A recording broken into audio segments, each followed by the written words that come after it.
Καλησπέρα τσακάρια και τσακαλίνες μου, ελπίζω να είστε όλοι καλά. Σε ένα ακόμα βιντεάκι σήμερα θα μιλήσουμε για το τι είναι η δύναμη.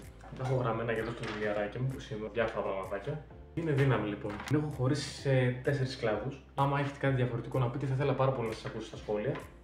Και πάμε να ξεκινήσουμε. Δύναμη είναι ένα σύνολο κλάδων που χωρίζεται σε, έγραψα, σωματική, πνευματική, ψυχική και νοητική. Και πάμε να δούμε τα παρακλάδια από τους 4 κλάδους. Λοιπόν, η σωματική έχω γράψει ότι χωρίζεται σε μυϊκή δύναμη, να είσαι γρήγορος, ευέλικτος, ευκίνητος. Που αυτά τα 4 ισούται με αθλητικότητα. Με λίγα λόγια, όλος να είναι αθλητικός. Να είναι αθλητικός τύπος, σωματικά και να μπορεί να κάνει διάφορα πράγματα. Συνεχίζουμε. Πνευματική δύναμη. Πνευματική δύναμη είναι η πίστη. Το να πιστεύεις, στη θρησκεία πιο συγκεκριμένα, είναι δύναμη το να πιστεύεις και να έχεις πίστη. Η προσευχή είναι ένα είδος δύναμης, το να προσεύχεσαι στο Θεό. Η καταπολέμηση των παθών μας, το να καταπολεμάς τα πάθη σου, τις αμαρτίες σου, θέλει δύναμη. Και ο διαλογισμός, όπως έχω γράψει, στον κλάδο της ψυχικής δύναμης. Τα παρακλάδια είναι έλεγχος του μυαλού σου, να ελέγχεις το μυαλό σου και να μην αφήνεις το μυαλό σου να ελέγχει εσένα, γιατί άμα αφήσεις το μυαλό σου να ελέγχει εσένα, δεν πρόκειται να πας μπροστά. Είναι σαν να λέμε ότι αντί να ελέγχεις να επέβεις εσύ το άλογο να επέβει εσένα. Κατάλαβες? Που αυτό δεν γίνεται. Πρέπει εσύ να πηγαίνεις το άλογο όπου θες εσύ να το πας και όχι το άλογο εσένα. Μετά είναι στένος χαρακτήρα. Το στένος χαρακτήρα, εντάξει, το χτίζεις στην πορεία της ζωής σου με τις διάφορες καταστάσεις που βιώνεις. Είναι κάτι το οποίο μερικοί το έχουν και έμφυτο, είναι δυνατοί άνθρωποι, άλλοι το χτίζουν στην πορεία της ζωής τους. Είναι πολύ σημαντικό κομμάτι το να έχεις δυνατό χαρακτήρα για να μπορέσεις να προχωρήσεις στη ζωή σου.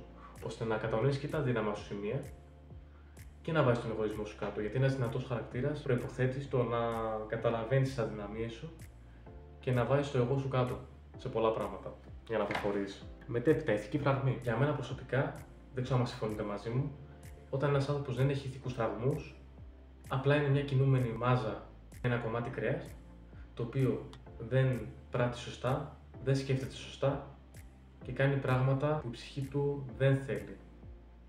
Στην ουσία να τα κάνει, στην πραγματικότητα, δεν θέλει να τα κάνει. Οπότε το να έχει ηθικούς φραγμούς είναι πάρα πολύ σημαντικό για να προχωρήσει στη ζωή σου, γιατί κάνει και κάτω στην ψυχή σου και στους άλλους.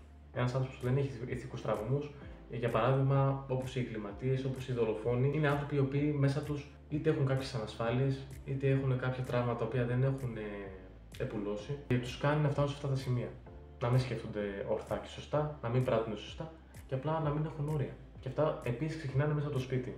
Που είναι άλλο θέμα αυτό, δεν θα το συζητήσω τώρα. Κλάδος ψυχικής υγείας, ένα παρακλάδι είναι και ηθική φραγμή. Λοιπόν, περνάμε στον επόμενο κλάδο που είναι η νοητική δύναμη, όπου την έχω χωρίσει σε θετική ομιλία. Δηλαδή, θέλω να πω με αυτό, ότι επειδή ο άνθρωπος από τη φύση και από το DNA του έχει μάθει να μιλάει από μέσα του, να έχει έναν αρνητικό διάλογο, και αυτό οφείλεται στο γεγονός ότι σκέφτεται αρνητικά, ώστε να μπορέσει να προφυλάσει τον εαυτό του από διάφορες καταστάσεις. Που καμιά φορά αυτή η κατάσταση που το μυαλό του θεωρεί ότι είναι επικίνδυνη, στην πραγματικότητα να μην είναι. Είναι ένας μηχανισμός ουσιαστικά που τον έχουμε στο DNA μας, αλλά δεν είναι κάτι το οποίο μας ορίζει στο τι θέλουμε να πετύχουμε. Μπορούμε να τον αλλάξουμε. Είναι στο χέρι μας αυτό. Το να μιλάμε θετικά στον εαυτό μας. Το να σηκώνεις κάθε πρωί να πηγαίνεις στον καθρέφτη και να κοιτάς τον εαυτό σου και να μιλάς θετικά γι' αυτό. Οπότε είναι κάτι που μπορεί να το δουλέψει. Όλα ξεκινάει από την ομιλία, από τον εσωτερικό διάλογο. Άμα πιστεύεις στον εαυτό σου και μιλάς με θετικό πρόσωπο, θα αλλάξει και η ζωή σου. Θα βλέπεις πράγματα διαφορετικά. Οπότε είναι πάρα πολύ σημαντικό η θετική ομιλία. Επίσης, να θέτεις στόχους και προκλήσεις. Πάρα πολύ σημαντικό. Αλλιώς, πώς έχει νόημα η ζωή? Άμα δεν θέτεις εσύ τους στόχους σου και διάφορες προκλήσεις στον εαυτό σου, πώς θα βρεις το νόημα στη ζωή σου? Θα πρέπει κάθε φορά, κάθε μέρα να θέτεις ένα δύσκολο στόχο για να μπορείς να προοδεύεις συνεχώς.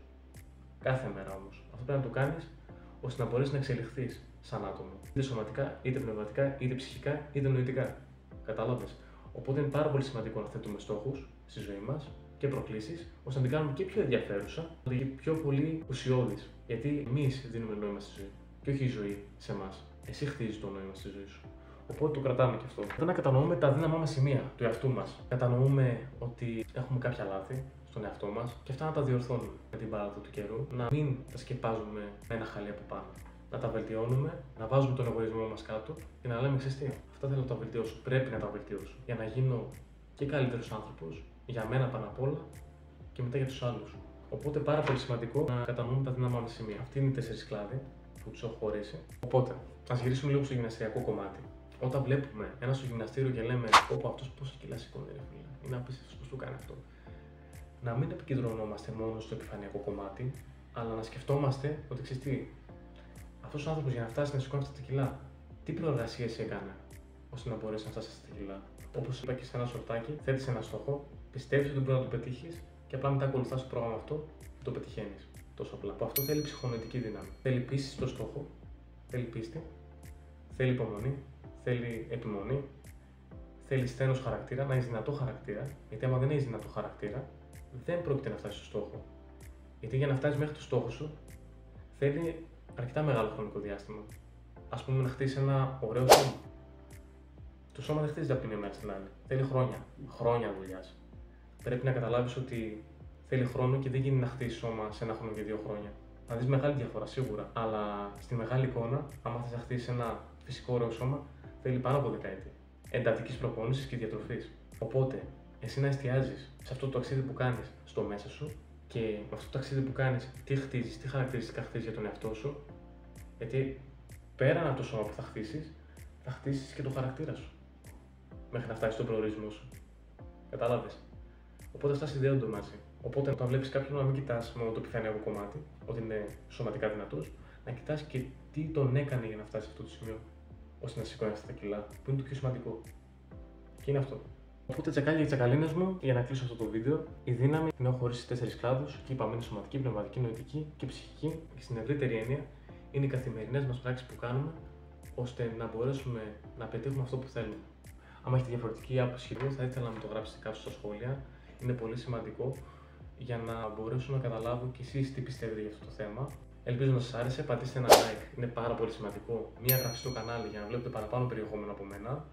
Και ένα share, μια κοινοποίηση για να μπορέσουμε να μεγαλώσουμε την ομάδα μας, ώστε να μπορέσουμε να μεταφέρουμε αυτή τη γνώση και να μπορέσουμε να γίνουμε καλύτεροι. Γιατί το κανάλι έχει καθαρά στόχο την αυτοβελτίωση, συγκεκριμένα στη γυμναστική. Αλλά στη γυμναστική όχι επιφανειακά, στη γυμναστική σε πιο βαθιά κομμάτια.